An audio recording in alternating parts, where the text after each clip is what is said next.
So, good morning! Breakfast time ni Nathan. So, ang kanyang pagkain ngayon ay lugaw. Kasi hindi ako nakapagluto ngayon na oatmeal na merong saging tsaka apple. So, sinisipon pala siya ngayon. Kaya medyo barado talaga yung kanyang ilong.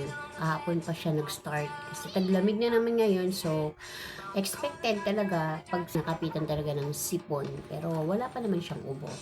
So parang nagsisimulang pa lang talaga yung kanyang sipon, kaso nga lang talagang barado rin yung ilong. So pakainin ko muna siya guys. Tapos tatanggalan ko siya mamaya ng lema dito sa may ilong kasi hirap siya huminga. sorry po. See guys, pakainin ko lang. So gumagamit pala ako ng ganito. Nabili ko ito sa Tiny Buds. Matagal na niyang ginagamit to nung baby pa siya. Nung mga 3 months, ganun. Kasi grabe talaga to pagka sinipon at inog talaga siya. So, ang gamit nito is, ipapasok mo sa ilong niya, tapos ipapress mo ito. Ayan, naririnig niyo yung hangin. Tapos, pagkapasok niyo dito sa ilong niya, i-release niyo yung air.